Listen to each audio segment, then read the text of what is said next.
Baik kan, Assalamualaikum warahmatullahi wabarakatuh. Senang sekali kita bisa berkumpul pada hari ini dalam Enmark Forum dengan topik Creative Strategy to Unlock Growth Opportunities.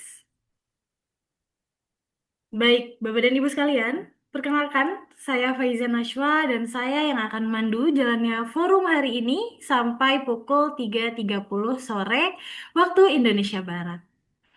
Nah, Enmark Forum ini adalah forum kolaborasi yang diselenggarakan oleh Marketplace Institute bersama dengan SBM ITB. Forum ini menjadi wadah pertemuan nih para entrepreneur, praktisi, dan profesional yang ingin perdalam pemahaman mereka pastinya.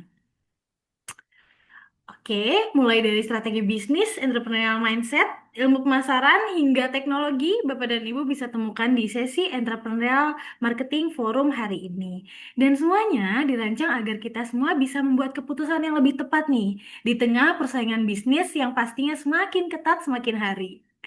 Oke, dalam forum hari ini kita akan mendengarkan tiga rangkaian sesi. Pertama ada business sharing dari Terve Coklat. Kedua ada informasi program Entrepreneurial Marketing MBA dari SBM ITB dan Marketplace Institute. Lalu ketiga nanti akan ditutup dengan alumni sharing session dari para lulusan program NMARK. Kami juga sudah didampingi oleh para pembicara yang luar biasa pada hari ini. Mungkin saya izin sapa-sapa dulu ya. Di sini ada selamat datang Ibu Istira Afaldini selaku Head of MBA SBM ITB Jakarta. Selamat datang Ibu Isti. Selamat datang, Mbak Naswa. Terima kasih. Selamat siang juga untuk para teman-teman semua yang sudah hadir di acara ini via Zoom. Siap, terima kasih Bu Isti. Selamat siang Ibu. Selanjutnya kami ada kepada Bapak Ardi Ridwansyah selaku Dean Marketplace Institute. Selamat datang Bapak Ardi. Terima kasih Mbak Naswa. Selamat siang Bapak Ibu sekalian. Wisti, sehat selalu. Baik, Minal terima aidin wal kasih faizin, Bapak mumpung Ya, Mas Ardi, Ardi. sama-sama. suasana Lebaran. Baik, selanjutnya kami ada tamu spesial juga nih dengan Ibu Aprilia Melisa, founder Terve Coklat sekaligus founder Akademi Kakao Coklat Indonesia. Selamat datang Ibu Aprilia.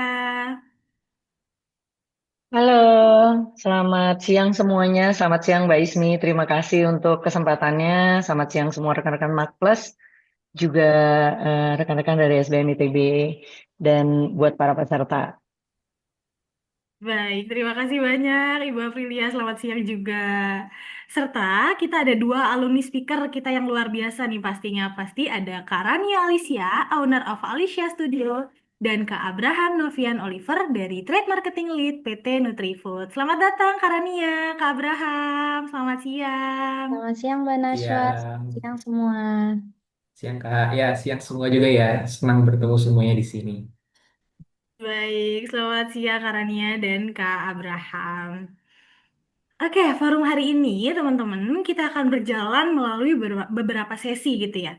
Kita akan mulai dengan sesi keynote speech, kemudian dilanjutkan dengan business sharing by expertise, kemudian introduction SBM ITB, lalu ditutup dengan alumni sharing session, dan juga Q&A di akhir acara. Aku punya satu informasi penting nih yang perlu Bapak dan Ibu ketahui. Kalau Bapak dan Ibu nanti ada pertanyaan untuk para pembicara kita, silakan langsung tuliskan aja di kolom chat ya. Langsung aja dikirim di kolom chat. Nanti tim kami akan memilihkan pertanyaan terbaik untuk dibahas langsung di sesi Q&A nantinya. Seperti itu. Kalau gitu, tanpa menunggu lama lagi gitu ya, menunggu lebih lama lagi, kita langsung masuk ke sesi pertama, keynote speech yang akan disampaikan oleh Ibu Istira Afaldini, Head of MBS BEM ITB. Silakan kita simak bersama setelah yang satu ini. Boleh silakan. Oke, selamat siang semuanya.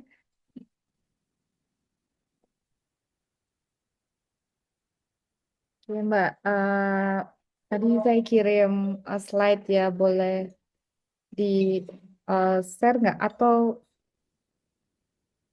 saya share sendiri? Baik, Bapak, baik Ibu sedang di-share lagi progres nih oleh tim kami.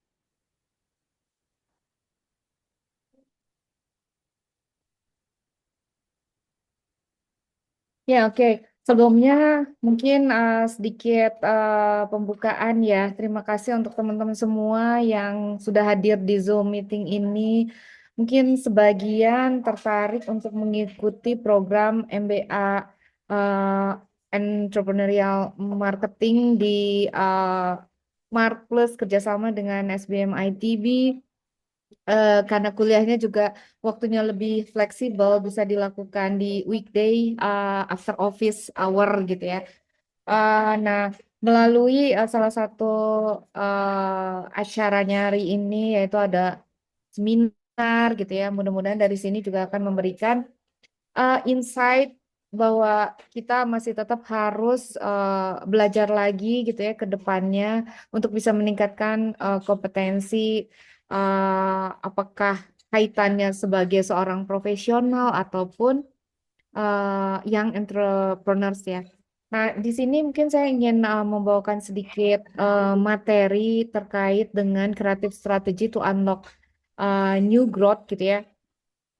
Cuman sebelum masuk ke materi, saya ingin menyapa selamat siang kepada Mbak Aprilia Melisa dari Turf Coklat, company partner untuk mata kuliah Business Immersion juga di Nmark, yang kebetulan juga seorang alumni MBA ITB ya, dari Nmark 3 kalau nggak salah. Kemudian juga ada Mbak Rania Alicia dari Alicia Studio.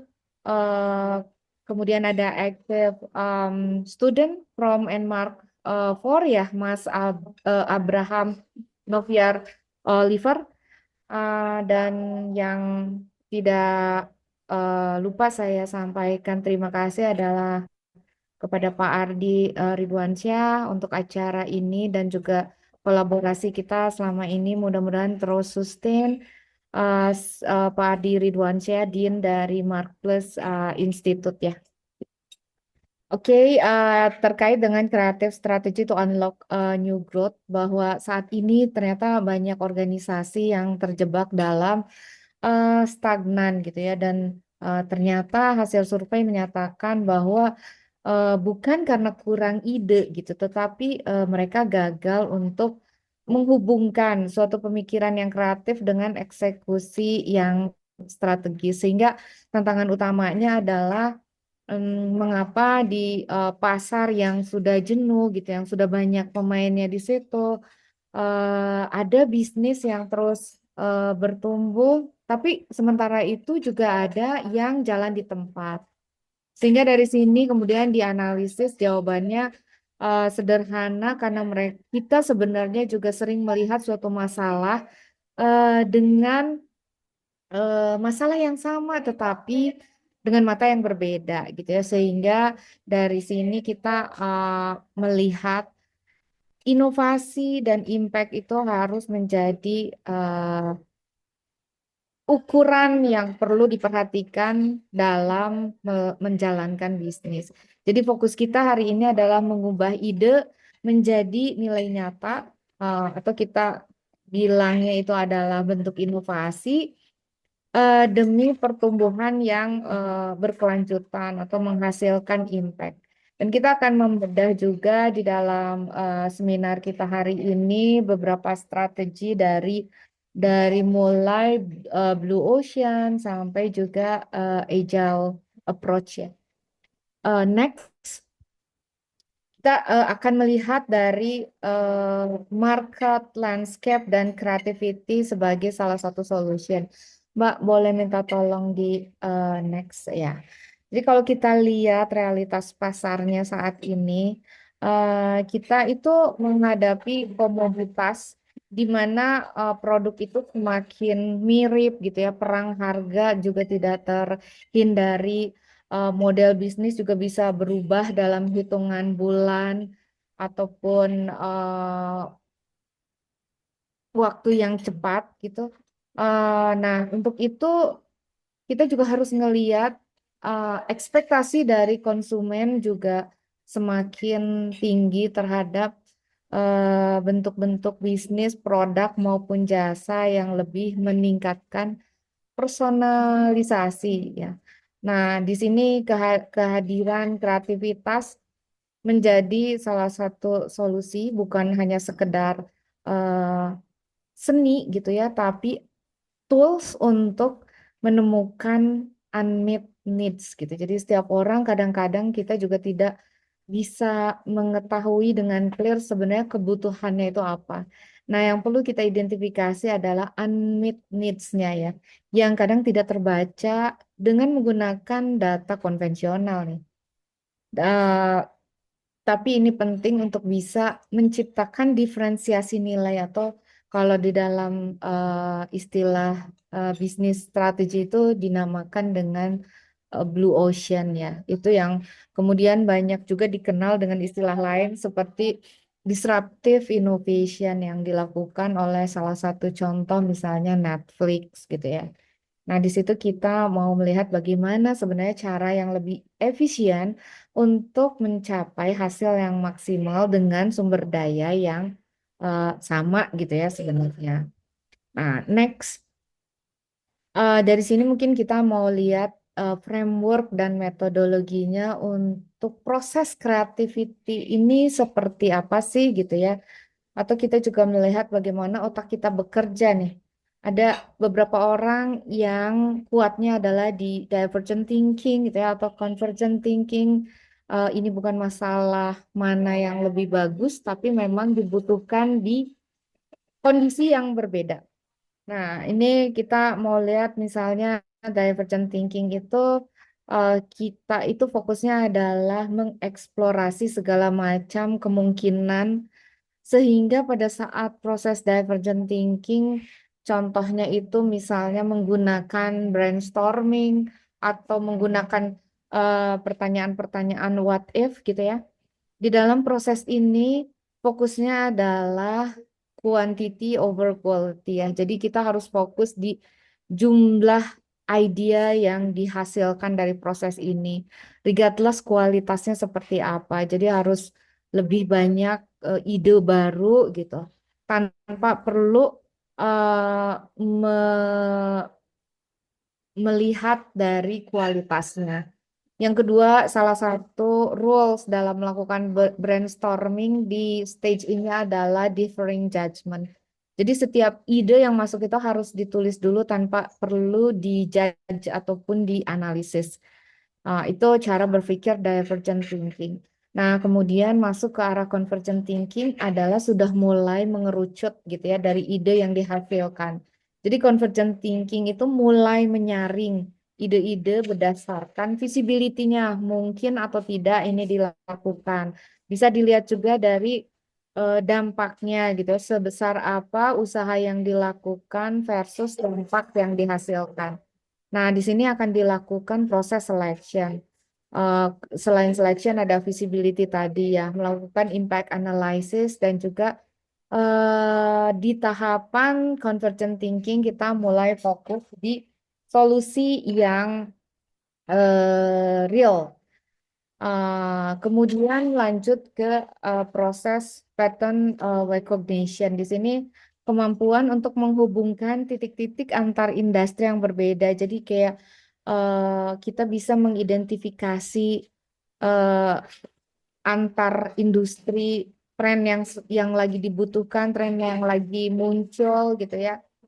Nah, dari sini juga kita harus bisa membaca indikator-indikator makroekonomi ataupun di level industri untuk bisa disintesis sebenarnya apa sih yang sedang terjadi dengan kondisi ekonomi saat ini ya. Nah, ini bisa dijadikan pertimbangan pada saat melakukan hasil dari convergent thinking ini. Nah, dari situ masuk ke reframing problem. Jadi, kadang kita mengidentifikasi suatu problem berdasarkan asumsi kita. Nah, dengan proses ini diharapkan problem yang kemudian diidentifikasi sudah menjadi real problem dan bukan only based on our assumption. Nah, di sini yang sebenarnya kita refer lagi ke definisi yang tadi di atas, mengidentifikasi unmet needs customer ya. Kemudian lanjut ke studi kasus ya. Kita coba membedah kasus yang bisnis yang sudah ada di lapangan. Boleh di next. Ini oke, ini masih challenge in translating creative ideas into execution ya. Bahwa tantangan terbesar dari proses kreatif strategi for growth itu bahwa setiap orang bisa mengidentifikasi ide yang brilian gitu ya, ide yang bagus. Tapi ternyata tidak semua bisa mengeksekut ide-ide yang kreatif tersebut. Jadi kayak ada gap antara idea dan realitinya gitu. Dan kadang-kadang orang sudah memutuskan untuk tidak mengeksekut uh, kreatif idea ini karena ada limitasi dalam bentuk budget ataukah teknologi ataupun ada operational infrastructure ya. Yang kedua adalah tantangan justru yang muncul dari internal kita sendiri. Ada perasaan untuk uh, diam di status quo gitu. Jadi tidak mau masuk ke dalam kondisi yang ada yang tinggi ketidakpastiannya. Padahal kalau bicara tentang inovasi itu tuh akan sangat-sangat penuh dengan ketidakpastian, ada risiko yang juga harus dipertimbangkan. Kemudian juga ada masalah market uncertainty. Tadi jangankan unmet customer gitu ya, behavior dari customer itu pun sangat berubah cepat ya. Kalau sebelumnya misalnya orang belum yakin kalau beli sepatu di online itu meyakinkan ya. Ada masanya kita di masa itu gitu. Kalau sekarang kan you can buy shoes in e-commerce manapun gitu dan ada kepercayaan dan keyakinan bahwa nomornya pasti standar gitu atau mereka buka juga peluang untuk ganti size ya. Jadi ada market uncertainty one of the reason ya because of customer behavior ataupun juga customer readiness nih belum ready untuk menerima kalau misalnya model produknya itu kayak teknologi gitu ya. Google Glass itu produk yang bagus, tapi pada saat launching tidak terlalu banyak diminati, bukan karena idenya nggak bagus gitu, tapi ternyata karena marketnya belum ready untuk menerima teknologi tersebut. Ada juga yang challenge terbesar tuh perfectionist mindset di mana untuk bisa menghasilkan suatu produk yang baik, ide yang kreatif, orang menunggu untuk menghasilkan suatu produk ataupun jasa yang sudah perfect gitu ya, sudah sempurna. Padahal kalau di dalam metodologi riset ya ataupun di dalam framework bisnis kita sebenarnya bisa memulai produk tidak perlu menunggu sampai produknya sudah sempurna. Ada istilahnya prototype gitu yang bisa dilakukan untuk melakukan tes validasi terhadap para customer apakah mereka ready atau enggak, cukup menikmati atau enggak dengan produk yang akan kita tawarkan sehingga kita bisa mengidentifikasi kemungkinan gagal atau misalnya sukses dari suatu kreatif idea. Eh, lanjut, ini beberapa strateginya untuk Blue Ocean Strategy misalnya fokusnya adalah di creating new market, bahwa Blue Ocean itu esensinya adalah tidak bertarung di pasar yang sudah eh, jenuh gitu ya, sudah banyak. Nah, bagaimana caranya adalah dengan melakukan inovasi menggunakan framework di sini menggunakan ERRC gitu ya, grids, eliminate, reduce yang yang yang apa namanya remove dari suatu produk yang sudah ada sebenarnya. Jadi kita melakukan inovasinya dari produk ataupun jasa yang sudah ada dengan menghilangkan eh, part-part yang misalnya tidak memberikan nilai tambah. Atau selain eliminate and reduce ada juga yang raise and create, menambahkan sesuatu yang baru ataupun misalnya menggunakan teknologi yang ada di tempat lain kemudian diimplementasikan di sini. Nah, contohnya adalah di sini menggunakan Netflix ya. Netflix itu contoh yang terkenal untuk proses disruptif inovasinya, terutama di Blue Ocean Strategy. Netflix itu harus dilihat dari esensi bagaimana dia pertama kali mengeluarkan produk di awal ya. Jadi di masa masih rental video ya, stream. Kalau sekarang kan sudah streaming modelnya. Nah, di awal-awal tuh masih yang rental video. Ini contoh untuk rental, kemudian dia pindah ke bisnis model streaming. Kemudian ada juga Gojek ya, yang awalnya sebenarnya adalah untuk mengidentifikasi admit customer terkait dengan transportasi lokal. Tapi dia itu memberikan kepastian dalam konteks harga dan juga keamanan. Nah, jadi dia berubah dari bisnis transportasi menjadi super apps. Kemudian ada juga model Airbnb. Kalau misalnya fokusnya hanya di bisnis hotel aja, itu menjadi bisnis yang red ocean gitu ya. Tapi dia berusaha melakukan diferensiasi, jadi fokus ke inventory individual yang kemudian bisa disewakan. Jadi eh, disewakannya ini sehingga customer mendapatkan experience yang sebenarnya beda dengan kalau mereka menggunakan hotel aja gitu ya. Next, selain tadi strategi menggunakan Blue Ocean, kita di kelas MBA banyak membahas tentang design thinking ya. Design thinking ini sebenarnya adalah human centered tools yang digunakan untuk creative thinking tools juga ya. Intinya adalah fokus pada empati. That's why this design thinking focus on the human centric karena memang yang pertama kali dilakukan adalah empati. Put yourself in somebody's shoes gitu ya untuk ngeliat tadi ya. Balik lagi sebenarnya adalah untuk melihat unmet need dari customer. Jadi we don't need data like a survey atau segala macam, tapi kita fokusnya adalah melakukan interview, ngobrol dengan customer, observasi, dan itu dilakukan untuk bisa mendefine sebenarnya real real masalahnya tuh apa sih. Kemudian kita bisa mengideate sesuatu.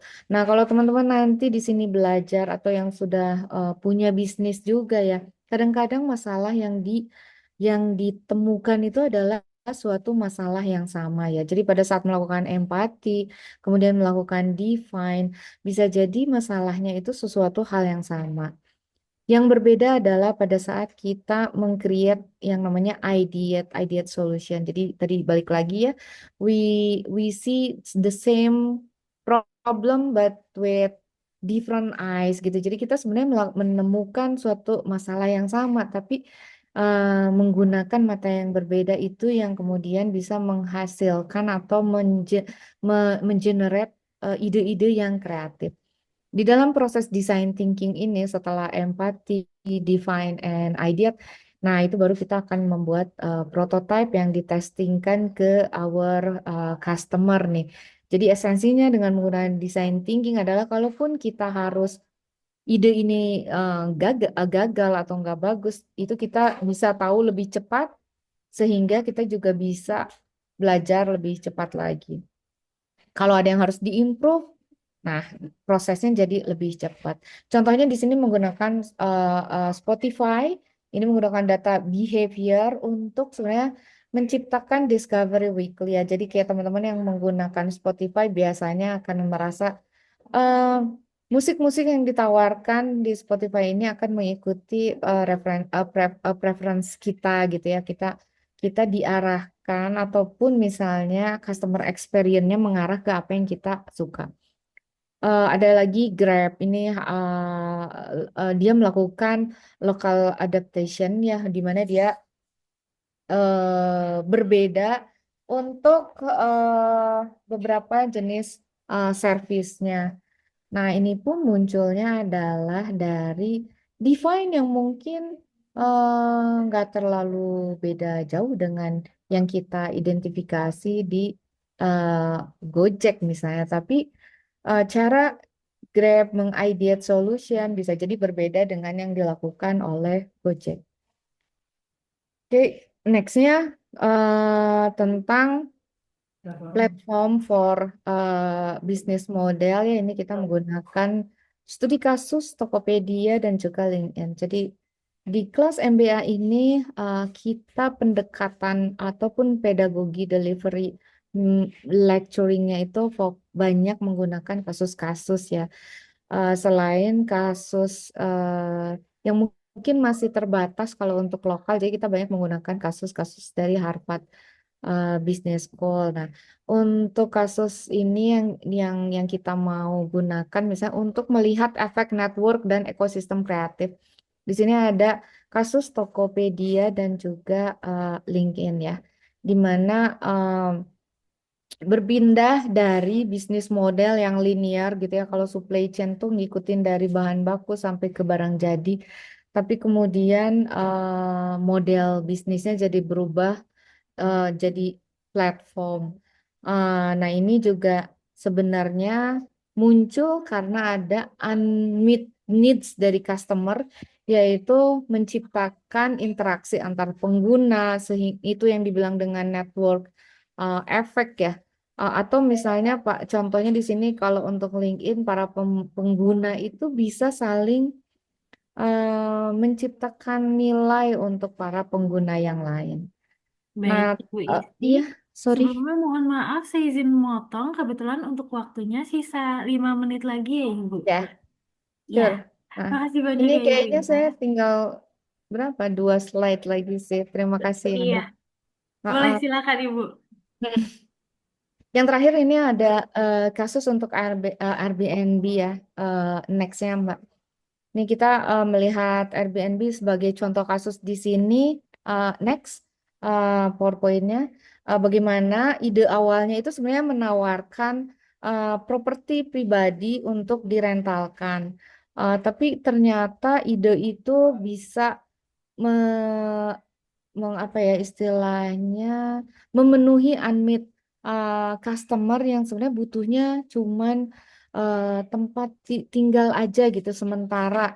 Waktu itu pertama kali launching problemnya adalah dengan ada acara conference yang dilakukan di suatu kota gitu, tapi di situ tuh hotel penuh semua. Kemudian para owner Airbnb ini memiliki ide untuk menyewakan kamarnya. Nah, ternyata dari situ bisa itu memenuhi unmet needs-nya customer dan itu jadi berkembang. Kemudian bisnis modelnya juga terus berkembang, bukan hanya kamar, rumah dan sebagainya. Nah, di sini sebenarnya di awal bisa jadi proses bisnisnya juga masih sangat sederhana. Kalau dalam bisnis ada istilahnya lean canvas dengan staging, build, measure, lean gitu ya. Jadi kita terus berevolve untuk menghasilkan improvement baru untuk bisnis kita. In the end kita bisa melakukan pivot apabila kemudian idenya tidak tervalidasi. Nah, ini proses yang kita bisa lakukan dengan menggunakan framework di aspek bisnis ya.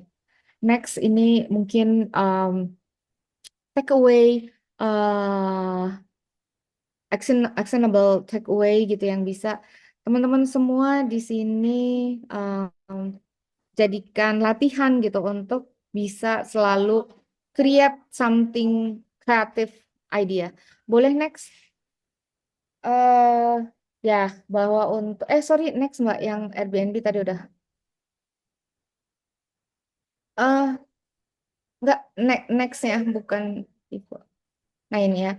Jadi untuk ide kreatif suatu ide kreatif itu kalau kita nggak punya data itu cuman opini gitu ya. Jadi sebagai seorang pebisnis maupun profesional bekerja di suatu perusahaan menjadi sangat penting marketing pada saat kita berbicara data dan bukan opini. Dan tanpa eksekusi itu adalah ya halusinasi lah ya. Jadi kita perlu meningkatkan kreativitas itu adalah dengan melakukan data collection, misalnya melakukan market insight. Tapi yang terpenting kemudian adalah execution. Next. Ini bisa dilakukan practice daily creative exercise dengan cara apa?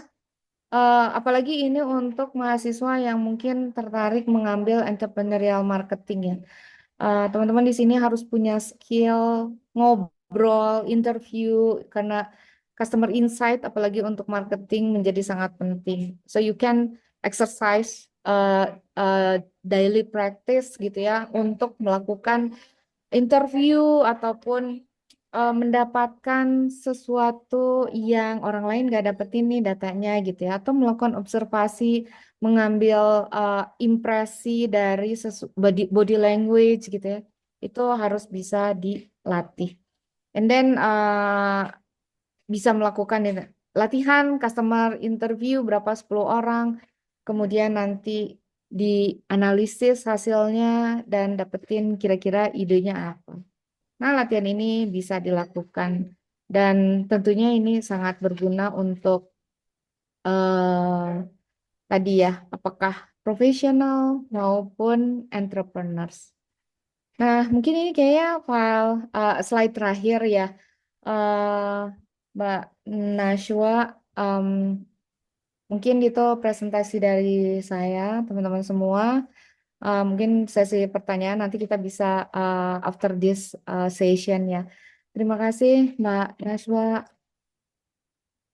Baik, terima kasih banyak Ibu Isti atas pemaparannya yang luar biasa dan cukup komprehensif. Dengan ini telah resmi kami buka juga ya forum Nmart hari ini. Semoga arahan dan perspektif yang diberikan oleh Bu Isti menjadi landasan yang kuat ya bagi teman-teman untuk memulai eh, mencoba bereksperience bergabung di dalam entrepreneur marketing S2 kita yang ada di Mark Plus Institute bersama dengan SBM ITB. Selanjutnya, kita akan masuki sesi yang mungkin dinantikan juga nih sama teman-teman, yaitu Business Sharing by Expertise. Sesi ini akan diisi oleh Ibu Aprilia Meisa, founder Terve Coklat, dan founder Akademi Kakao Coklat Indonesia. Beliau akan berbagi insight dan pengalaman nyata dalam mengidentifikasikan dan mengeksekusikan peluang pertumbuhan bisnis secara kreatif di tengah dinamika pasar yang terus berubah. Mari kita saksikan bersama setelah yang satu ini. Terima kasih.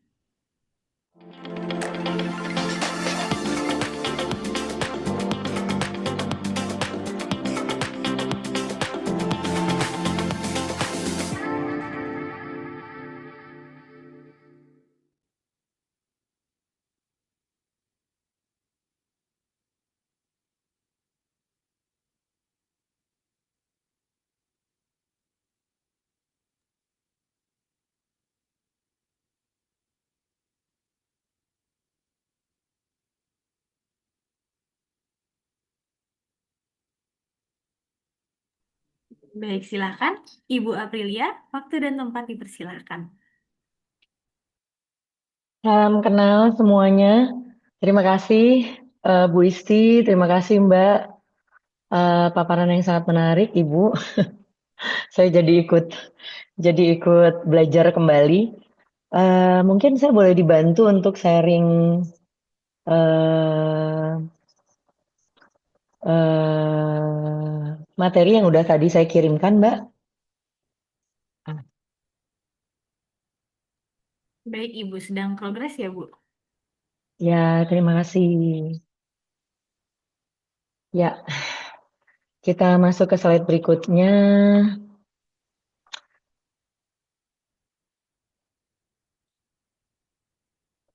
Halo. Oke. Selamat siang semuanya, teman-teman. Terima kasih atas kesempatannya. Perkenalkan, nama saya Aprilia Melisa. Banyak yang manggil saya April, ada yang manggil Mel. Sebenarnya saya bukan konsultan, apalagi juga bukan akademisi. Mungkin tadi ada sedikit misinformasi terkait bahwa saya dari NMARK Batch 3, iya itu partner saya yang sebelumnya, tetapi kebetulan beliau sudah tidak bersama dengan kami, Ibu. Jadi saya meluruskan sedikit soal itu terkait, saya khawatir nanti ada misunderstanding gitu. Nah, saya adalah seorang entrepreneur yang udah melakukan kegiatan usaha dari sejak tahun 2002. Itu sebenarnya ketika saya baru lulus banget kuliah. Nah, perjalanan saya dimulai dari saya seorang fotografer ketika kuliah, lantas kemudian eh, itu saya bikin papirus foto. Waktu itu masih skala kecil, sebenarnya belum seperti sekarang. Sifatnya juga masih lebih banyak pemotretan personal, lantas kemudian beranjak menjadi pemotretan wedding, butik, company profile. Di 2004 itu saya mulai proyeksi bahwa kalau saya terus melakukan fungsi pemotretan seperti ini, maka saya akan sulit untuk growth. Saat itu saya melihat studio foto di Bandung itu nggak banyak. Kemudian saya pikir-pikir saya coba deh, kelihatannya nggak terlalu sulit gitu. Nah, kemudian itu berlangsung selama sampai sekarang. Papirus Foto masih ada di Jalan Bengawan dan mulai kami buatkan fungsi retailnya itu di 2010, kemudian berkembang terus sampai sekarang. Untuk studio foto kami sekarang ada di 9 outlet dari mulai Jakarta, Bogor, sampai ke Surabaya. Di 2016 saya mulai bangun satu brand F&B namanya Let's Go Gelato, dan sampai sejauh ini kami sudah ada 15-an outlet, dan di 2022 saya mulai dengan TRV Coklat. Kita baru mulai open store-nya itu sebenarnya 2023 akhir, dan dari 2024 April kami mulai bikin toko offline-nya. Sampai sekarang kami sudah operasional di 3 outlet di Bandung. Nah, karena memang selama mengerjakan proses produksi coklat ini, saya menemukan bahwa sulit sekali mendapatkan raw material berupa biji kakao fermentasi yang kualitasnya baik, sehingga akhirnya saya masuk ke hulu.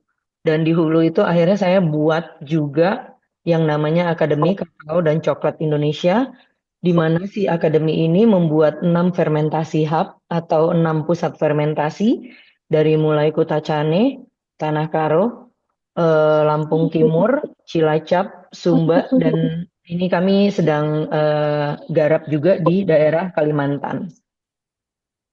Nah, selain itu juga kami membuat kelas-kelas untuk mensosialisasikan tentang GAP atau Good Agriculture Practice untuk kebun kakao, juga proses pembuatan coklat dan aroma dan tasting education. Karena ini menjadi sangat penting untuk kita bisa grow market dan saat yang sama mencari talent-talent yang cukup kuat dan tertarik dalam bidang asesmen kakao dan coklat. Nah, mungkin saya kira, saya nggak tahu ya, karena TRV Coklat itu menurut saya brand yang sangat baru. Toko fisiknya saja baru berdiri di 2024 April, baru 2 tahun ya. Ini adalah brand Bintu Bar yang saya dirikan, dan fokusnya adalah kami membuat coklat couverture atau real coklat dengan konsep fair trade, dalam artian betul-betul kami membayar petani itu dengan sistem open book, di mana harga yang kami berikan ke petani itu mencapai 65% daripada harga total biji kakao keseluruhan. Ada satu hal yang sering ditanya orang ke saya, kenapa sih kamu terus pindah industri kayak orang bosanan banget? Kamu kayak nggak fokus gitu. Sebenarnya jawabannya bukan nggak fokus, tapi setiap perpindahan itu memang merupakan keputusan strategis karena saya melihat peluang yang belum terisi. Jadi itulah yang kira-kira akan kita bahas. Dari sini sejauh ini saya ada 3 aktif brand dan ada 15 gelato outlet, 9 fotografi outlet, 3 outlet coklat, TRV, ada 6 fermentasi hub, dan kami mengelola lebih dari 100 petani. Boleh Mbak, silakan next slide. Jadi kalau dilihat mulai dari Papyrus Foto, apa yang ada dari kegiatan saya selama kuliah untuk menyambung nafas kehidupan sebagai seorang mahasiswa kala itu. Lantas kemudian saya mencoba membangun brand baru dan scaling brand ini dari cuman 1 outlet menjadi ada outlet dari Medan sampai Surabaya. Di sini kalau saya sih mungkin tadi dengar Ibu bilang idea dan kemudian eksekusi, mungkin juga yang perlu saya kira semua orang yang pernah mendalami bisnis sudah tahu bahwa ide itu sesuatu yang sangat menarik. Eksekusi itu lebih menantang, tetapi yang paling bikin kita sering gemes dan akhirnya banyak juga yang closing down itu adalah ketika kita gagal membuat sistem, di mana sistem ini merupakan kunci pertumbuhan yang resisten dan sustain. Lantas kemudian go premium dan global. Saya melihat ini pada TRV Coklat. Karena sebelumnya kebanyakan bisnis saya itu lebih ke menyasar kalangan menengah dan yang memang sifatnya itu lebih mungkin kalau orang pikir fotografi nggak ada impactnya. Fotografi itu menurut saya impactnya kuat banget karena dulu ketika saya masih istilahnya bergerak operasional langsung di Papyrus Foto, saya menemukan banyak sekali kisah-kisah emosional dengan customer ketika proses pemotretan. Jadi di situ saya melihat bahwa fotografi itu tidak bisa dipandang orang sebagai sekadar fotografi. Fotografi itu adalah kunci untuk momen, di mana dengan momen itu hubungan itu bisa lebih sustain. Nah kalau untuk gelato sendiri saya melihat dulu saya sebenarnya mengharapkan gelato itu menjadi turning point untuk supply susu segar dari Jawa Barat. Itu masih berlangsung, tetapi memang menjadi sulit sekali karena input dari susu segarnya itu tidak terlalu sustain. Tapi kita berusaha cope dengan itu dengan mengembangkan sistem. Kalau untuk TRV sendiri, saya melihat dia lebih berimpak ke petani karena konsep fair trade-nya. Tetapi kalau kita sodorkan itu terus-menerus, menurut saya di Indonesia marketnya belum berkembang. Jadi saya sendiri memutuskan TRV itu harus menunjukkan kelas premiumnya. Lantas kemudian saya lihat, waduh ini sulit banget ya untuk bisa proses produksi coklat yang baik. Kalau raw material inputnya yang paling utama itu adalah biji kakao itu tidak sustain, tidak konsisten, baik quality maupun kuantitinya. Maka kemudian kami menciptakan sebuah ekosistem yang mana kami menggrow langsung ke petaninya. Jadi ini adalah fase di mana saya sebagai seorang entrepreneur bertumbuh. Ini adalah ceritanya. Boleh Mbak, next slide. Jadi kalau dibilang gap, mungkin banyak orang yang berpikir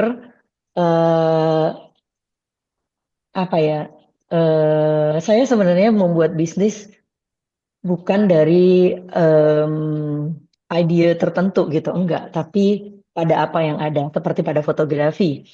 Fotografi itu mau tidak mau sesuatu yang harus saya kerjakan supaya saya bisa tetap kuliah. Karena itu adalah pundi-pundi keuangan saya untuk bisa tetap kuliah zaman itu gitu.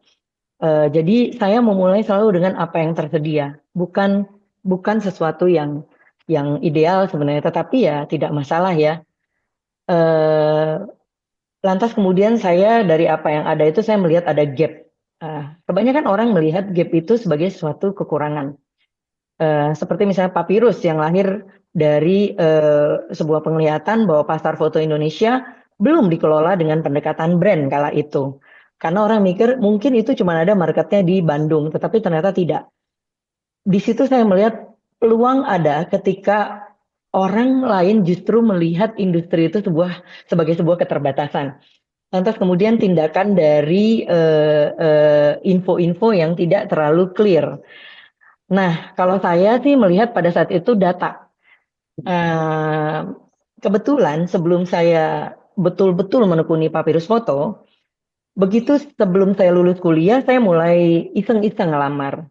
Jadi saya sempat kerja juga di media, di salah satu broadcast news di Jakarta, dan saya melatih kemampuan untuk mengolah data di sana, dan kemampuan untuk observasi dan kemudian kecepatan adaptasi, karena emang ketika itu saya diwajibkan untuk bepergian keliling Indonesia, bahkan keluar dari Indonesia, dan dituntut untuk 2, 3, 4 hari saya pulang sudah harus bawa hasil. Jadi kayak sebelum pergi sudah harus adaptasi dengan data, pada saat di lokasi saya verifikasi data dan adaptasi dengan data yang terbaru, baru kemudian dengan secepat kilat membuat analisa yang dibutuhkan oleh kantor berikut dengan semua visualnya, kemudian membawa hasilnya ke kantor.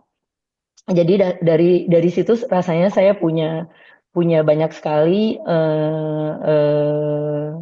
pengalaman yang membantu saya grow. Nah, kemudian first brand itu adalah first school saya, yaitu Papirus Foto.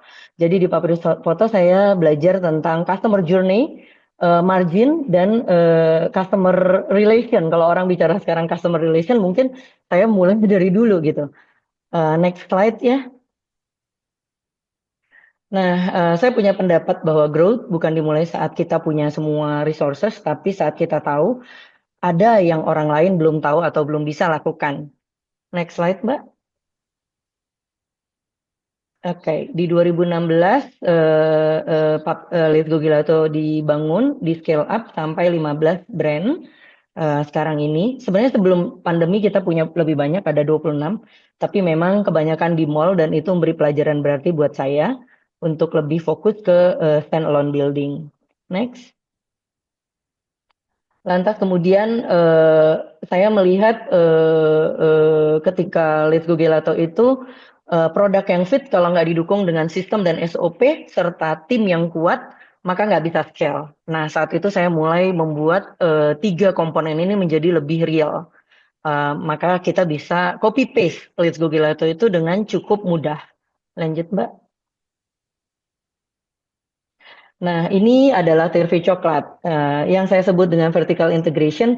Mungkin di sini ada penjelasan tentang kebun Cikamuning. Jadi TRV sekarang dengan Akademi Kakao dan Coklatnya sedang membuat kebun percontohan kakao, membuat sebuah kawasan seluas 11 hektar dengan 10 hektar areal kebun, learning center post harvest, dan kemudian juga areal produksi, karena kami sedang scaling up. Dari saat ini kami mampu mengerjakan 4 ton per bulan.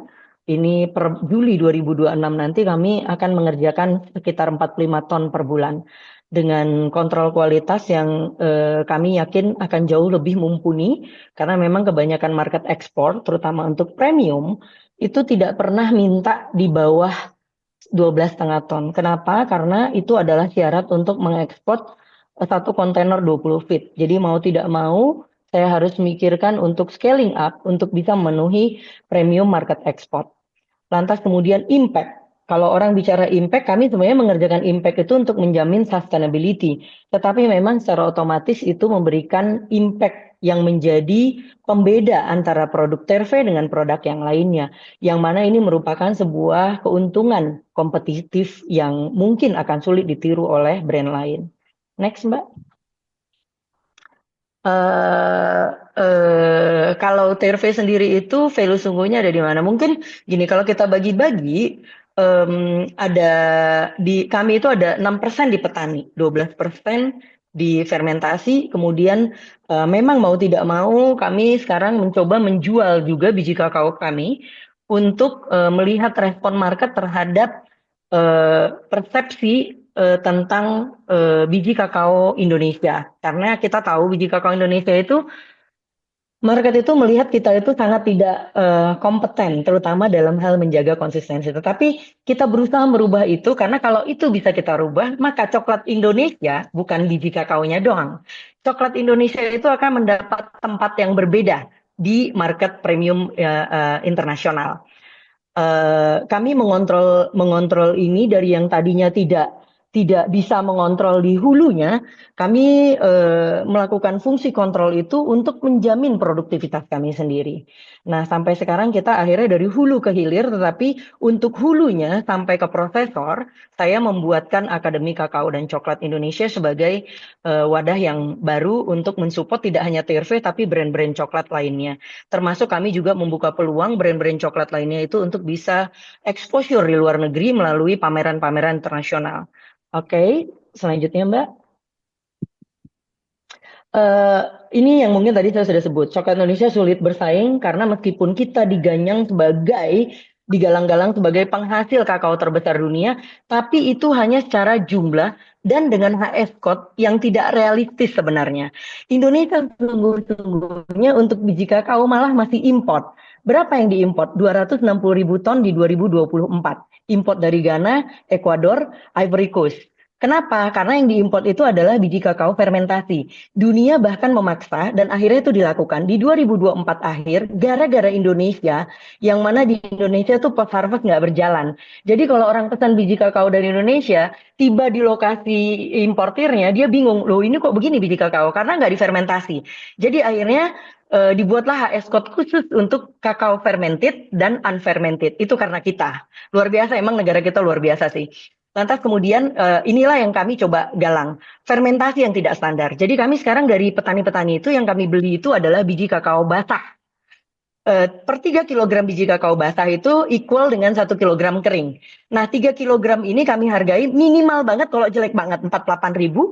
Kalau bagus bisa sampai 69.000. Basahnya yang kami ambil, kami fermentasi. Jadi dulu pendekatan saya berbeda. Saya ngajarin petani-petani itu untuk fermentasi masing-masing sampai akhirnya saya pusing kepala dan saya nggak mau lagi. Akhirnya saya bilang, oke, kita bikin pusat fermentasi di daerah itu, kita terima biji kakao fermentasi, kemudian kita ajarkan mereka, tapi sambil kita lakukan. Nggak ada jalan lain. Nah itulah yang kami lakukan sekarang, sehingga fermentasi itu kami bisa bikin terstandar. Nah kalau kita bicara kualitas biji tidak seragam, ini unik. Jadi biji di kita itu, kakao itu secara klon, kita harus multi klon kalau bikin tanaman kakao, kebun. Nah, multi klon ini membuat ada biji yang besar, kecil, medium. Wah, ini kalau masuk mesinnya stres. Akibatnya waste-nya tinggi. Jadi, oke, kita fermentasi, kita standarisasi kualitas fermentasinya, tetapi selesai kualitas fermentasi ini udah dibenerin, kualitas pengeringan kita benarkan, baru kemudian kualitas sortir. Jadi kami sortirlah biji-biji ini berdasarkan sizing, sehingga itu aplikasi di mesinnya jadi jauh lebih mudah. Sebenarnya ini metode yang digunakan banyak negara-negara maju yang udah maju secara fermentasi kakao ya, Ekuador, Brazil. Nah, dengan begitu kami menjamin bahwa petani dibayar dengan benar, kami mendapatkan kualitas fermentasi yang tepat, sampai di pabrik kami kontrol harga itu stabil, nggak pernah naik turun. Kalau dia naik banget, maka kita naikkan harga beli biji basah. Tapi harga beli biji basah kami sekarang sudah tinggi. Seperti itu. Kenapa rantai nilai sekarang keputus sampai kita harus import? Karena petani itu dapatnya rendah banget. Tidak lebih dari 6%. Bahkan lebih parah daripada itu secara realisasinya. Jadi ini yang kami harus lakukan karena kuncinya ada di fermentasi, kami kuasai fermentasi, kuasai kualitas, lantas kemudian bukalah ekspornya. Boleh lanjut Mbak? Nah, momentum ekspor memang kami sekarang masih ekspor itu skala kecil, Jepang dan Jerman. Tetapi kami yakin lebih baik kita sabar menunggu, pastikan kualitas betul-betul mantap. Kami proyeksi maksimal di 2027, TRV bersama dengan sejumlah ekosistem yang akan mampu melakukan fungsi ekspor dalam jumlah yang besar dan konsisten serta kontinu. Lanjut Mbak. Halo. Habis ya. Nah, mungkin ini ya yang tadi saya utarakan, centralized fermentasi hub, knowledge transfer melalui akademi. Kemudian kalau kita bicara impact investment itu dalam artian saya sendiri dan timnya TRP yang menginvest untuk membuat impact ke petani sehingga petani itu lebih bergairah Karena kalau nggak kayak gitu sulit. Ini kita juga melakukan metode ini belajar juga dari teman-teman yang berperan sebagai impact investor. Karena walaupun saya investnya masih dalam jumlah kecil ke petani-petani aja, tetapi saya rasa itu akan membantu mereka growth. Saat yang sama itu akan membantu input bin saya itu menjadi lebih sustain. Boleh lanjut, silakan. Dari 4 babak, 1 benang merah. Kalau menurut saya ya kurang lebih seperti itu ya, melihat peluang yang tidak terlihat oleh orang lain, seperti pusat fermentasi yang sekarang ini. Boleh lanjut Mbak? Ini boleh kok nanti di-share ya, biar kita nggak terlalu banyak habis waktu ya. Halo Mbak. Oke, jadi mungkin beberapa hal yang bisa saya sharing, apa yang bisa kita lakukan sebagai seorang pebisnis. Mapping dulu ekosistem kita, diaudit sistem kita, baru pilih mana market yang mau kita sasar. Nggak perlu bersaing di harga. Tunjukkan apa yang menjadi diferensiasi produk kita. Karena kalau kita saingan terus dengan harga dan harga di market, itu nggak akan pernah selesai. Lanjut Mbak. Terima kasih, growth adalah perjalanan yang disengaja, nggak pernah sebuah kebetulan ya. Walaupun memulai dengan sebuah kebetulan, tetapi perjalanannya tidak pernah sebuah kebetulan. Perjalanan merupakan sesuatu yang harus kita assess dan harus kita hitung resikonya. Dari saya terima kasih banyak, mudah-mudahan membantu memberi gambaran. Terima kasih. Baik, terima kasih banyak Ibu Aprilia atas sharing dan insight-nya. Wow, menginspirasi tadi ya. Baik, Bapak dan Ibu sekalian, mungkin saya izin reminder kalau punya pertanyaan seputar bisnis, seputar insight dari Ibu Aprilia atau tadi Ibu Isti, boleh banget. Jangan lupa tuliskan pertanyaannya di kolom chat di bawah ini ya. Kita akan berikan hadiah menarik yang udah disiapkan untuk 3 penanya terbaik di akhir acara. Kalau gitu, kita bergerak ke sesi berikutnya. Sesi berikutnya adalah Introduction of SBM ITB. Sesi ini akan disampaikan oleh Bapak Ardi Ridwansyah, Dean of Marketplace Institute. Beliau akan perkenalkan program Entrepreneurial Marketing MBA dari SBM ITB, mulai dari intake, admission, persyaratan, sampai benefit yang bisa Bapak dan Ibu dapatkan. Kepada Bapak Ardi, kami persilakan setelah tayangan singkat berikut ini. Terima kasih.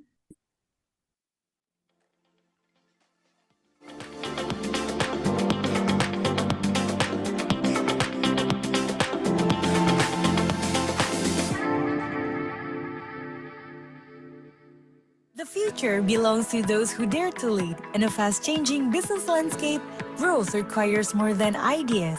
It demands entrepreneurial thinking and strategic action. The Entrepreneurial Marketing Program is designed to shape the next generation of leaders. Leaders who combine innovation, marketing strategy, and business leadership to create real impact. From ideas to execution, this is where future leaders are built. Entrepreneurial Marketing, the next gen of leaders.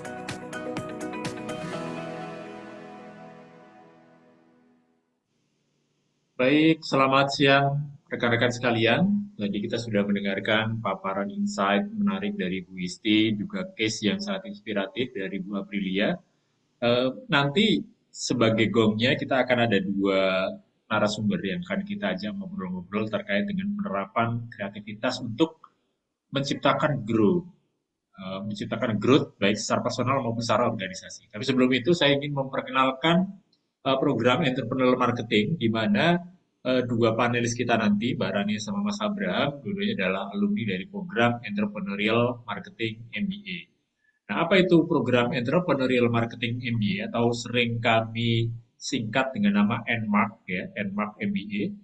Ini adalah satu program Master of Business Administration yang kita dedikasikan untuk mencetak, kalau istilah kami itu next gen leader.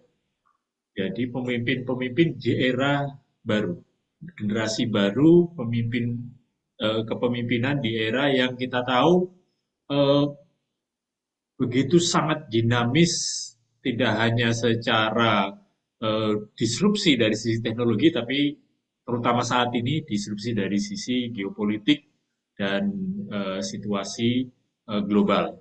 Nah, ini bagaimana kita melahirkan leader-leader yang siap untuk menghadapi dinamika seperti ini. Ini adalah filosofi dari program Entrepreneurial Marketing MBA. Jadi kata entrepreneurial di sini bukan berarti lalu ini mencetak entrepreneur atau mencetak business owner atau pengusaha atau wirausahawan. Tapi yang lebih kami ambil adalah mindset, attitude dari seorang entrepreneur yang salah satunya tadi kreatif untuk melihat opportunity. Dan bagaimana spirit mindset entrepreneurial ini diaplikasikan dalam dunia marketing.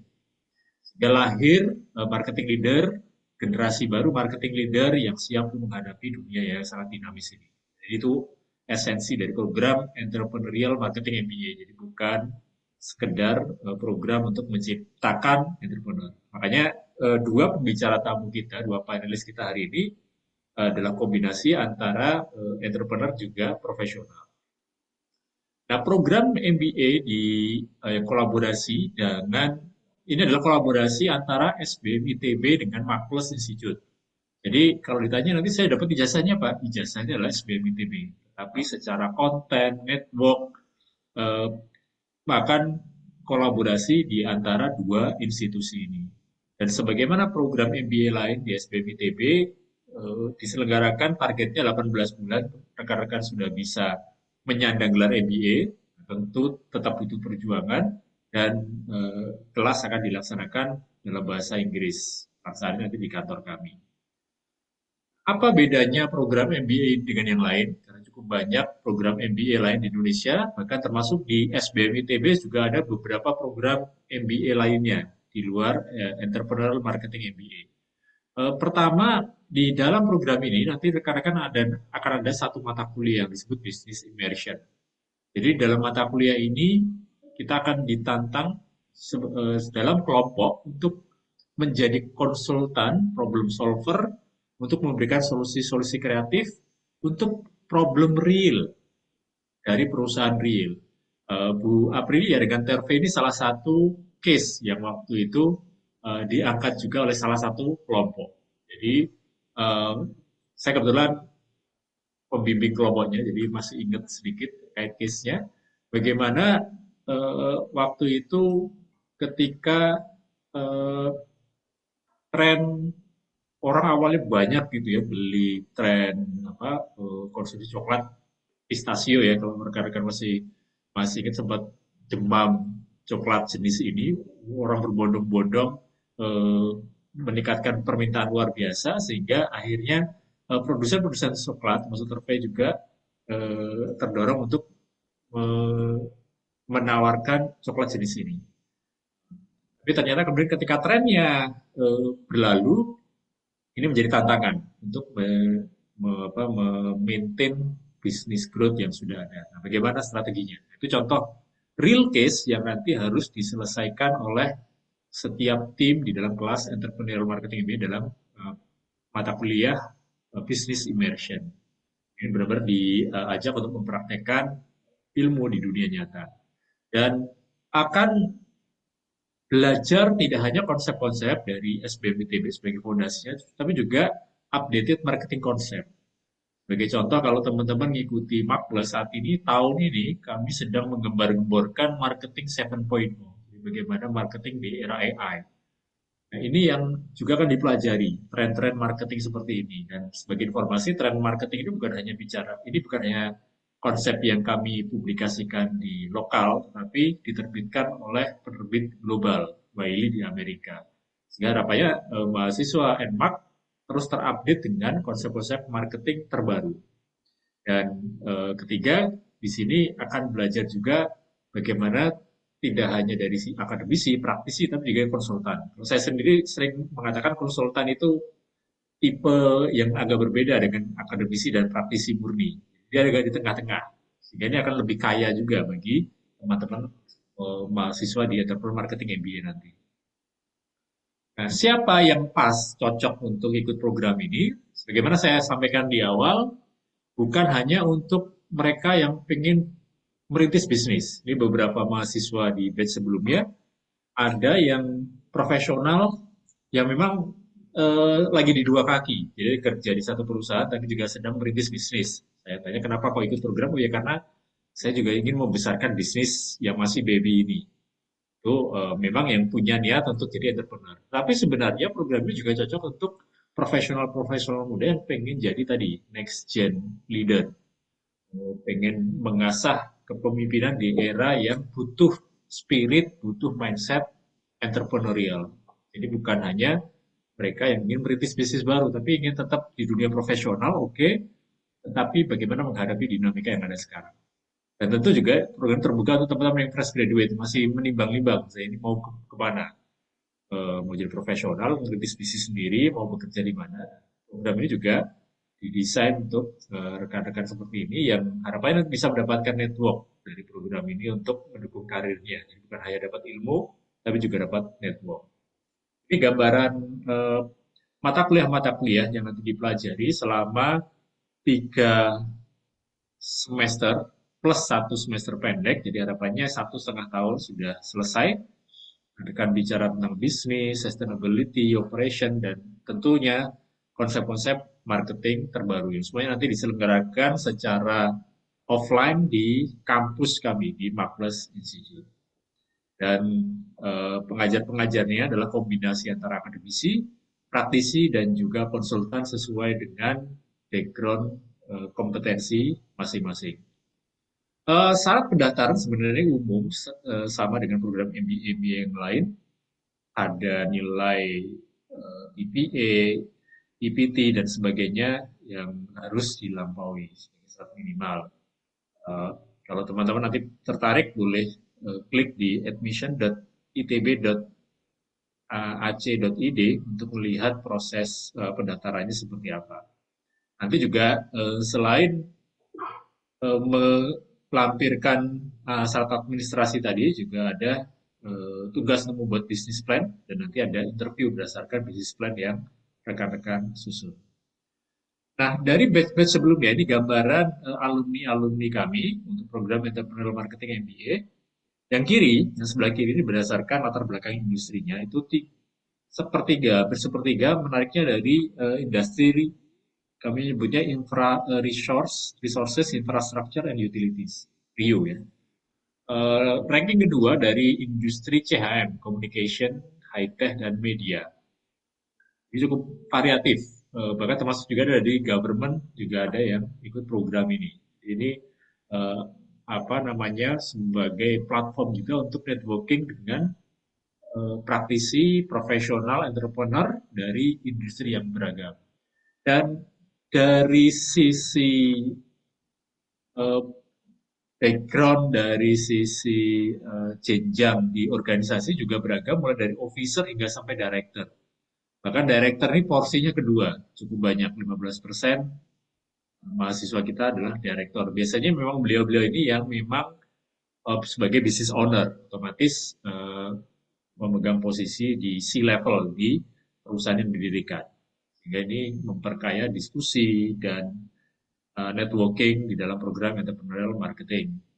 Nah, ini perusahaan-perusahaan yang sudah mengirimkan alumni mahasiswa-mahasiswanya, mulai dari perusahaan BUMN, swasta nasional, juga swasta multinational companies yang ada di Indonesia, bahkan juga ada dari kementerian atau lembaga pemerintahan. Ini dokumentasi beberapa program sebelumnya, kita pernah mengundang juga pembicara-pembicara, book writer, influencer, gitu ya, dan juga expert dan industry practitioner yang bisa sharing sesuai dengan topik di perkuliahan yang terkait. Baik, itu sekedar pengantar. Kalau teman-teman pengen dapat informasi lebih lengkap tentang entrepreneur marketing, ini di layar saya sudah tunjukkan QR code-nya, teman-teman bisa scan dan download dan baca buklet program entrepreneur marketing di link yang terkait. Saya kembalikan ke Mbak Naswa. Baik, terima kasih banyak Bapak Ardi atas informasi lengkapnya mengenai program Entrepreneurial Marketing tadi ya, SBM bersama dengan SBM ITB. Nah, setelah ini kita akan segera masuk ke sesi berikutnya nih Bapak dan Ibu sekalian, yaitu Alumni Sharing Session. Di sini kita akan mendengar langsung dari dua alumni program Enmark, ada Kak Rania Alicia dan Kak Abraham Novian Oliver. Mereka akan berbagi pengalaman nyata gitu ya dalam pengembangan karir dan menerapkan pembelajaran Enmark untuk menangkap peluang pertumbuhan di dunia profesional. Bersama dengan Bapak Ardi juga selaku moderator kepada Karania, Kak Abraham, dan Pak Ardi selaku moderator sesi ini, kami persilahkan setelah tayangan.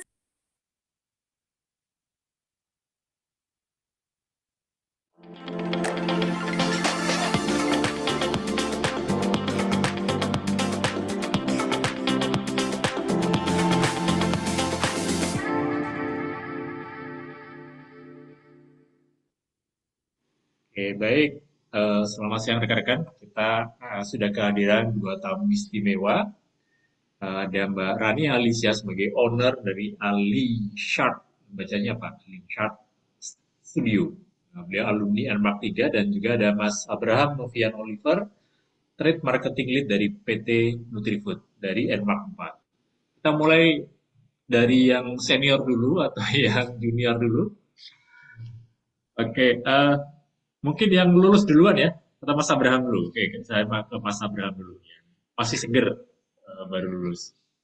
Kita urut by abjad aja, jadi yang A dulu yang kita mau ngobrol-ngobrol ya. Baik, jadi beliau berdua tadi mewakili alumni program Entrepreneur Marketing MBA kolaborasi Makros Institute dengan SBM ITB. Sehat-sehat Mas Abraham, Mbak Rania. Sehat, Pak Andi. Sehat, Baik. Pak.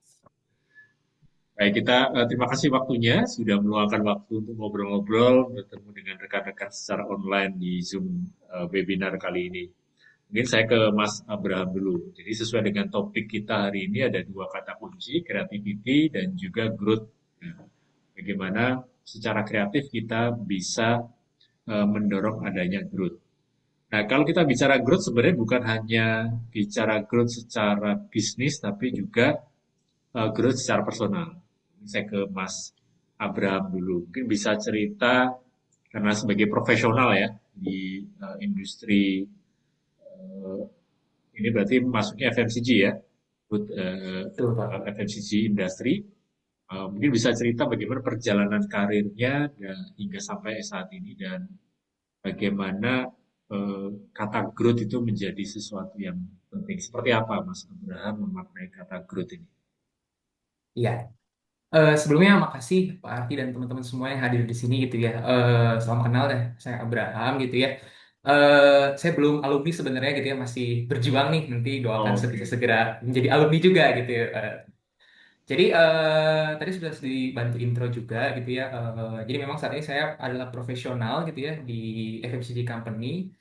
Dulu saya start itu kerja itu sebagai di sales division gitu ya. Jadi memang di divisi sales gitu ya, keliling-keliling ke berbagai pulau gitu. Dan saat ini memang sekarang posisi sudah di kantor pusat gitu ya. Jadi saat ini memang bantu untuk koordinir strategi untuk sales di bidang channel modern trade-nya gitu. Nah, tadi terkait growth gitu ya, itu hal yang menarik sih ya di diri saya gitu.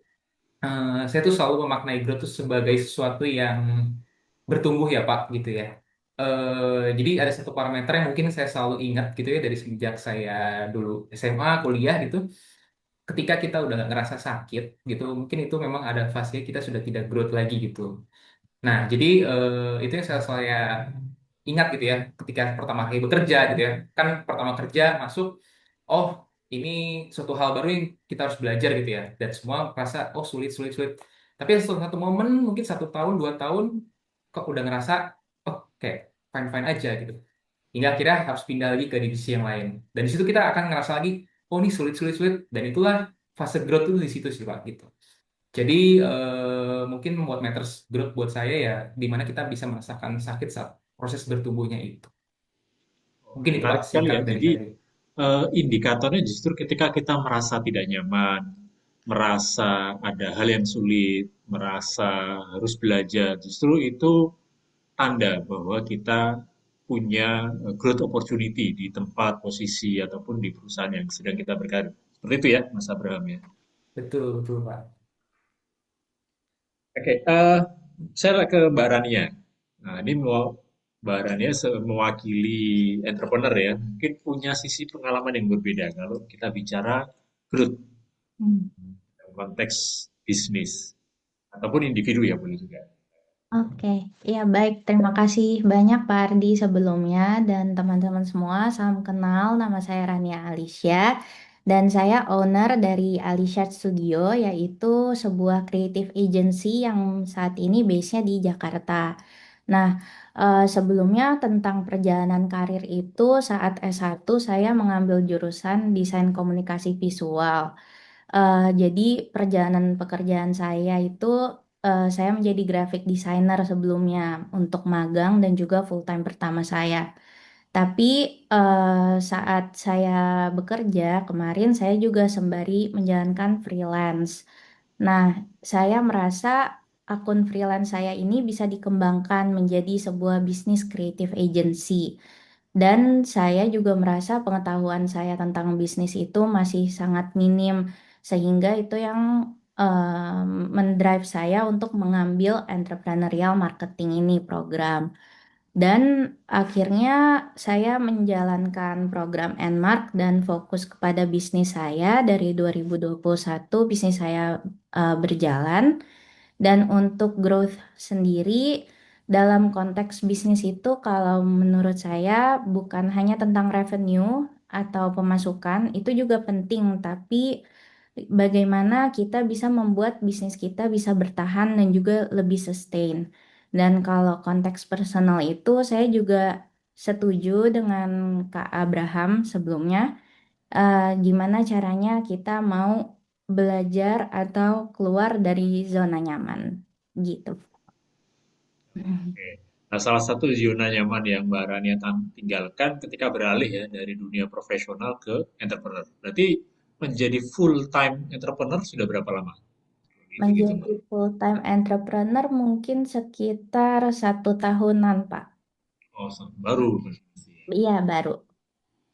Kalau Mas Abraham sendiri sekarang kan di dunia profesional ya, punya visi jangka panjang bahwa suatu saat mungkin akan merintis bisnis sendiri atau memang punya komitmen akan terus meniti karir sebagai profesional, nggak mungkin si level dan sebagainya. Iya, tentu Pak. Memang sebenarnya kan saat ini uncertainty ya, banyak uncertainty gitu Pak.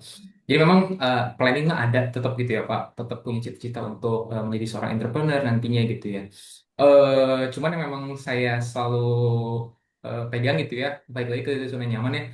Tetap saya akan lihat opportunity nanti seperti apa gitu kan. Cuman saya tahu ketika opportunity itu datang, tapi saya nggak siap, misalnya opportunity menjadi seorang entrepreneur atau mau nanti di posisi yang lebih tinggi, tapi saya tidak siap kan saya pasti tidak akan bisa capai itu. Jadi memang tentu goals ada Pak, tapi memang saat ini memang saya menyiapkan diri saya dan tadi baik lagi sih benar juga kata Kak Rania gitu ya. Salah satu yang saya pastikan ketika nanti saya mau jadi C-level ataupun entrepreneur itu saya harus punya skillsnya at least gitu yang harus saya siapkan dan memang ya salah satunya yang saya merasa saya itu zona nyaman saya yang harus saya keluar adalah saya harus belajar sekolah gitu di bidang bisnis dan karena kan memang background S1 saya di bidang engineering gitu ya tidak ada kaitan dengan bisnis seperti itu Pak seperti itu. Nah, menarik sekali ya.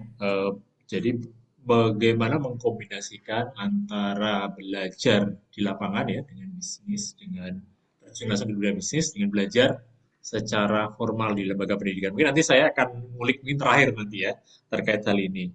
Tapi saya bahas lagi terkait tadi kata kuncinya growth juga creativity. Nah, Mas Abraham Barani ini pertanyaan sama. Sekarang sudah sering ya, mungkin bahkan semenjak COVID kita mendengar istilah VUCA, volatility, uncertainty, dan sebagainya. Intinya dari dulu orang, apapun terminologinya, sudah sepakat bahwa dunia, termasuk dunia bisnis, ini sangat dinamis. Penuh gonjang-ganjing, penuh kejutan, penuh ketidakpastian. Dari zaman dulu sampai sekarang ya. Walaupun berbeda-beda mungkin faktor yang mendisrupsinya. Nah, kalau kita bicara konteks sekarang, nah, setiap era kan pasti punya tantangan berbeda, mungkin menuntut skill set yang berbeda. Kembali ke kata kunci skill set tadi. Kalau menurut Mas Abraham dan Mbak Rania sebagai profesional juga sebagai entrepreneur untuk melihat growth opportunity di era yang penuh ketidakpastian ini kira-kira apa yang perlu kita siapkan? Skill set kah? Faktor-faktor apa yang perlu kita siapkan sehingga kita bisa growth, melihat peluang growth baik untuk pribadi maupun untuk bisnis atau perusahaan ya di tengah era yang seperti ini. Silakan bebas mau siapa dulu.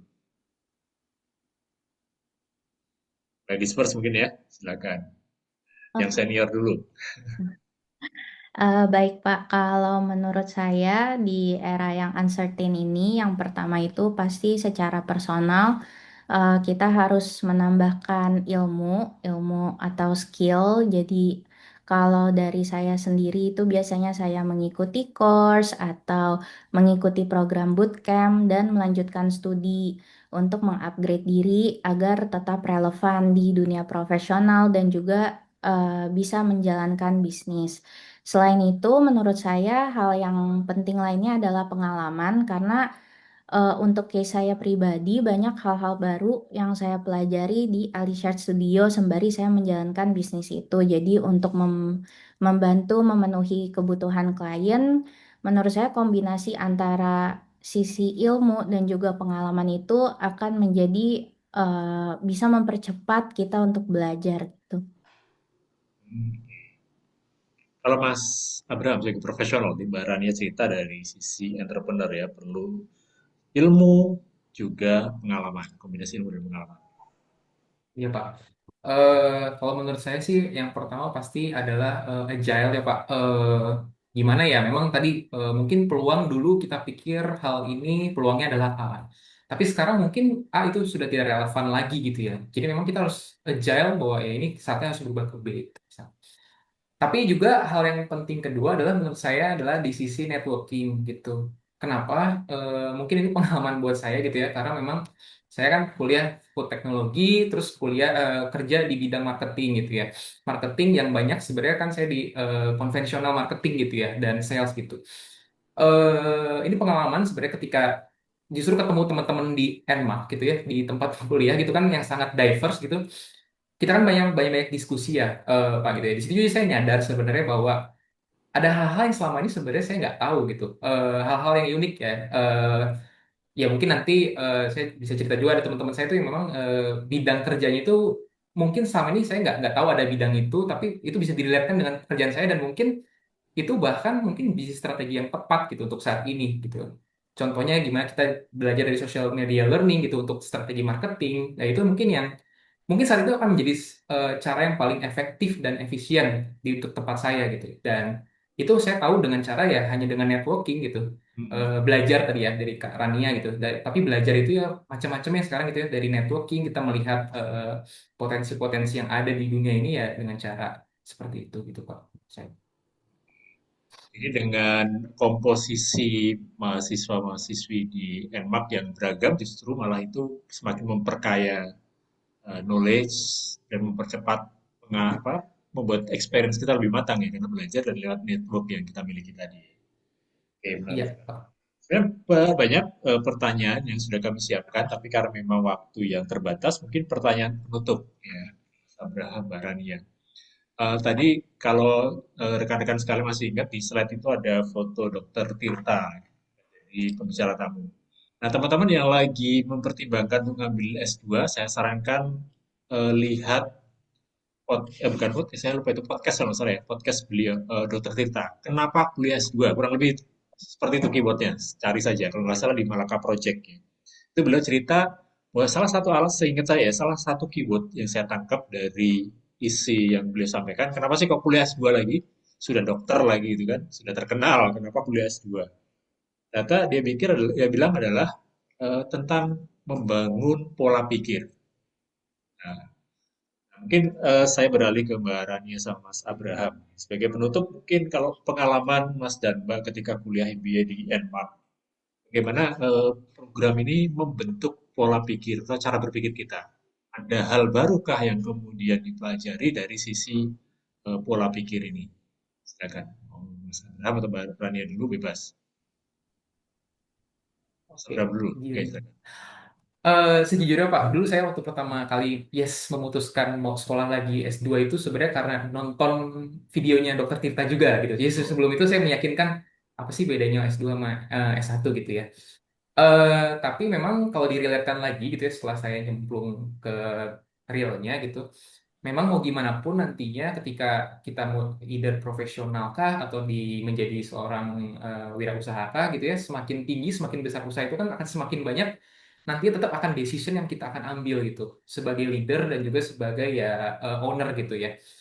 Dan bos saya dari itu selalu bilang gitu ya, di dalam sebuah bisnis itu kayak intuitif itu selalu hal yang penting juga gitu.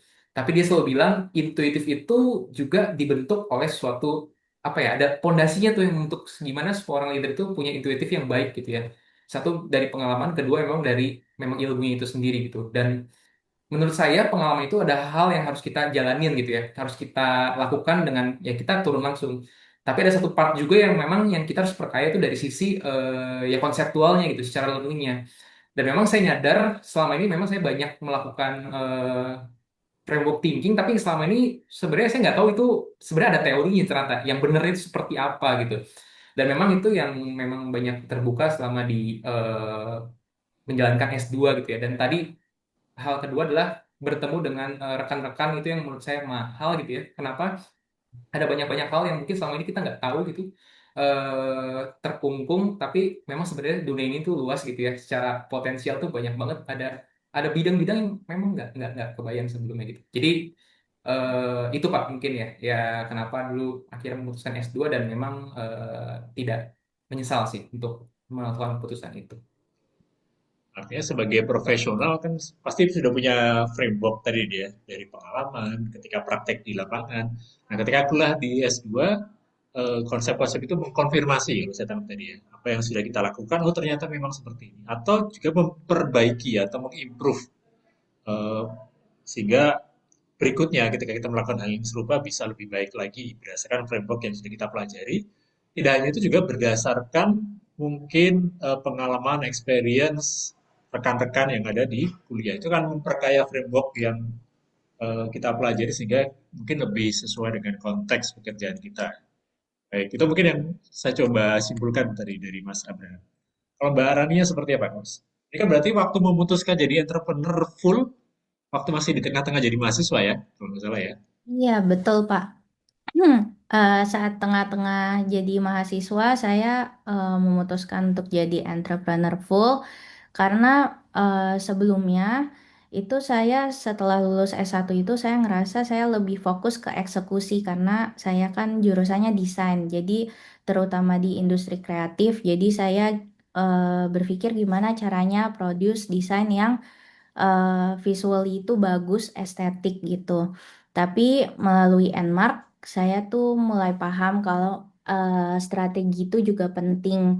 Yang paling impactful itu menurut saya gimana teorinya itu bisa langsung diaplikasikan ke real business. Jadi untuk tesis saya kemarin, saya juga menggunakan perusahaan saya sendiri dan saya analisa problem dari perusahaan saya dan sampai mendapatkan jawabannya dan saya bisa implementasikan juga secara langsung ke bisnis saya. Lalu yang menarik juga itu pelajaran bisnis immersion. Kebetulan Pak Ardi adalah mentor kelompok saya dan juga Turf Chocolate adalah perusahaan yang kami analisa.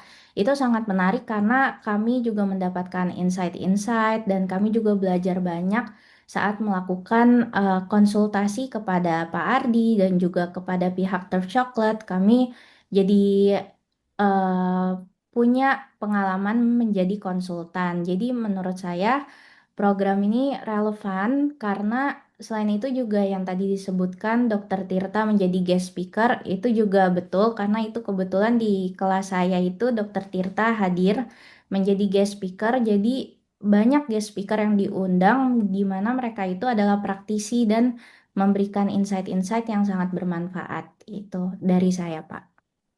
Oke, baik. Terima kasih Mbak Arania. Saya jadi ingat kata-kata dulu Pak Ciputra ya, waktu beliau masih hidup. Dia bikin tebakan gini, apa bedanya desainer dengan seniman? Jawaban beliau, desainer tuh ada yang kaya pada saat hidup. Seniman rata-rata kaya setelah meninggal.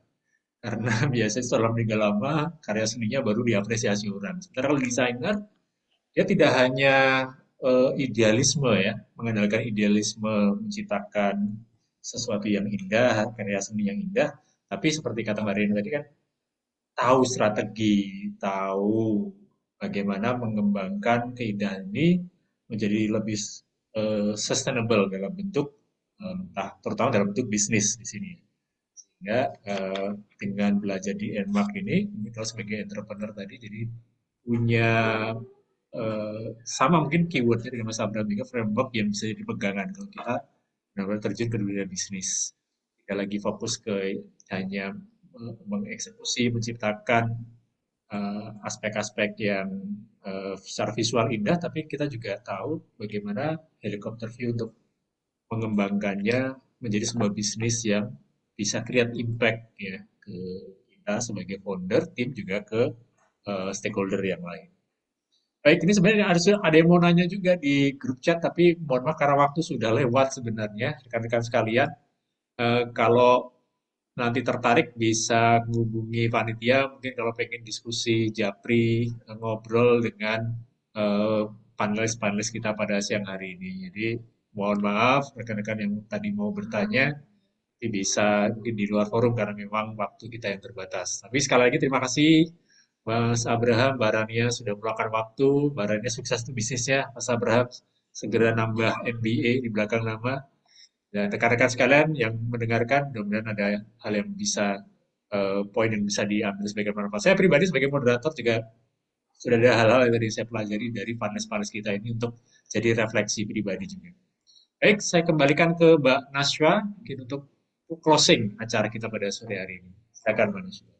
Baik, terima kasih banyak Bapak Ardi, Bapak Abraham, dan juga Mbak Rania atas kesempatannya, atas diskusinya. Sesi tadi kita mendapatkan banyak sekali perspektif yang berharga pastinya ya tentang gimana bertumbuh di era kreatif dan secara kreatif, bahkan di tengah tantangan dan bagaimana kita bisa menggunakan program Enmark ini memberi dampak nyata baik dalam karir maupun pengembangan. Kalau kayak gitu, Bapak dan Ibu sekalian, kami akan izin untuk menutup sesi hari ini. Terima kasih banyak Bapak dan Ibu atas kesempatannya, atas waktunya. Bapak dan Ibu kalau misalkan nanti mau ada yang ditanyakan kembali, boleh banget langsung hubungi masing-masing panelis tadi ya. Mungkin bisa menghubungi lewat LinkedIn. Mungkin tadi kalau misalkan ada panelis yang menyampaikan sosial media pribadinya, silahkan approach. Karena sayang sekali waktunya memang tidak banyak, waktunya terbatas. Kalau kayak gitu, Bapak dan Ibu peserta yang sudah aktif selama program hari ini, terima kasih banyak. Apresiasi sebesar-besarnya pada para pembicara kita hari ini.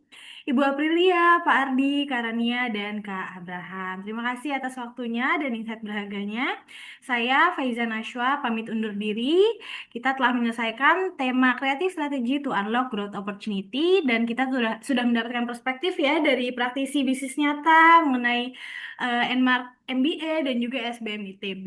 Dan dengan langsung perjalanan para itu, saya izin pamit undur diri. Wassalamualaikum warahmatullahi wabarakatuh. Terima kasih banyak semuanya.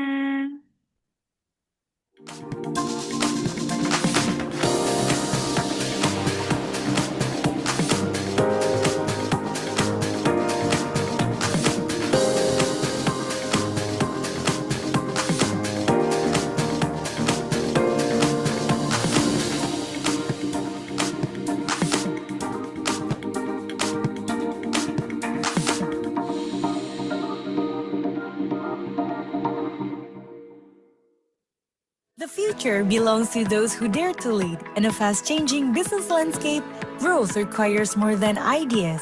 It demands entrepreneurial thinking and strategic action. The Entrepreneurial Marketing Program is designed to shape the next generation of leaders.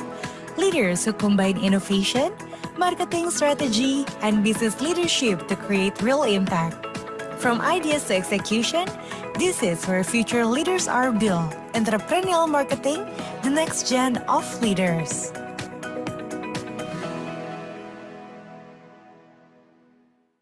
Tahun 2026, kalau Anda tidak ikut di AI, Anda pasti kalah. Masterclass pertama akan dilakukan tanggal 14 April tahun 2026. Navigate Marketing 7.0 in AI Era. Kenapa? Karena buku Marketing 7.0 itu akan terbit di Amerika sana tanggal 7 April 2026. Dan memang kebetulan AI itu menjadi fokus pada waktu saya bicara mengenai Macplus Conference tanggal 11 Desember yang lalu. Jadi saya mengatakan pada waktu itu, tahun 2026, kalau Anda tidak ikut di AI, tidak ikut-ikut di AI, Anda pasti kalah. Nah, bagaimana yang harus kita perhatikan 14 April? Kita bicara teknologi dulu. Saya akan dibantu oleh Iwan Setiawan yang merupakan co-author dari 7.0. Silahkan mendaftar dan silahkan menikmati coaching dari saya langsung bagaimana menjalani tahun 2026 menjadi Lean and Agile.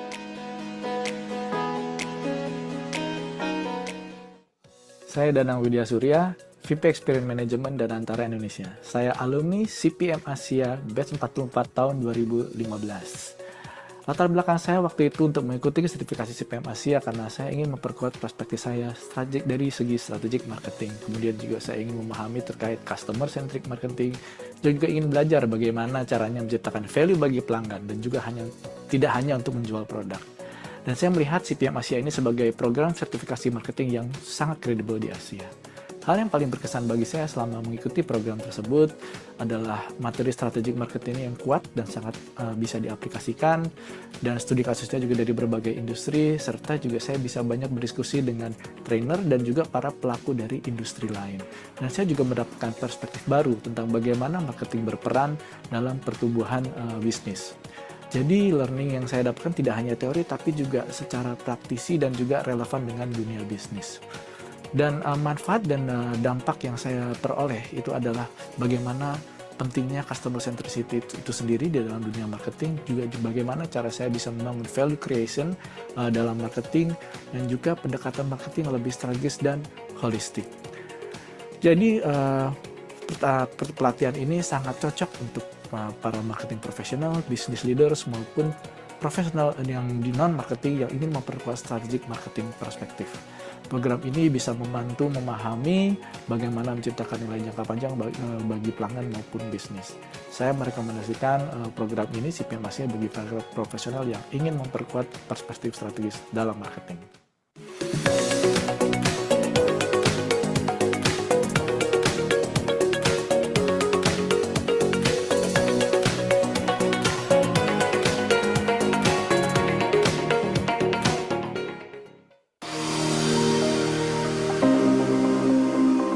Nonton TV sambil makan asinan, menikmati waktu santai agar tidak bosan. Datang ke acara Jakarta Marketing Week di akhir pekan, senang bisa diundang untuk berbagi wawasan.